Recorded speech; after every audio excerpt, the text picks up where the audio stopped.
আসসালামু আলাইকুম ওয়া রাহমাতুল্লাহি ওয়া বারাকাতুহু। আপনাদেরকে আজকে একটা স্পেশাল আমল শেখাবো ইনশাআল্লাহ। সহিহ হাদিস। আপনারা যারা ভয় করেন বা বাচ্চারা ভয় করে, এই ছোট্ট হাদিসটি পড়ে ৩ বার পড়বেন, পড়ে ফু দিবেন। তাহলে ভয় দূর হয়ে যাবে। এমনকি আপনারা নিজেও যদি ভয় লাগে নিজেকে, হাদিসটা পড়বেন, পড়ে পানিতে ৩ বার পড়ে ফু দিয়ে পানিটা খাবেন বা নিজের শরীরে ফু দিবেন।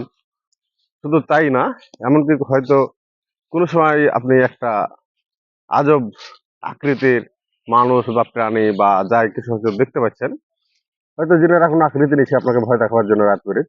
তো আপনি ইচ্ছা করলে এই হাদিসটির মাধ্যমে তাকে বেঁধে দিতে পারবেন, আটকে দিতে পারবেন, আটক করে দিতে পারবেন। তারপরে ইচ্ছা মতো জবাবদিহি নিয়ে আবার ছাড়তে পারবেন। তো আপনাকে ভয় দেখাবে কি, আপনি ভয় দেখিয়ে দিতে পারবেন। এত সুন্দর একটা চমৎকার হাদিস।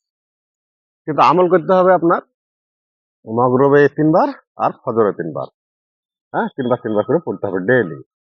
সে আমলটা একটা ছোট্ট হাদিস, সেটা হলো আউযু বিকালিমাতিল্লাহি তাম্মাতি মিন শাররি মা খালাক। আউযু বিকালিমাতিল্লাহি তাম্মাতি মিন শাররি মা খালাক। আউযু বিকালিমাতিল্লাহি তাম্মাতি মিন শাররি মা খালাক। এই সুন্দর একটা আমল আপনারা করবেন। একবারে সহিহ হাদিস। কোনো ভেজাল নাই এর ভেতরে। আমলটা করবেন, দেখবেন আপনারা অনেকটা উপকৃত হবেন। যেকোনো বিষয় এটা পড়া যায়, কোনো অসুবিধা নাই। ইনশাআল্লাহ। আমলটি করবেন।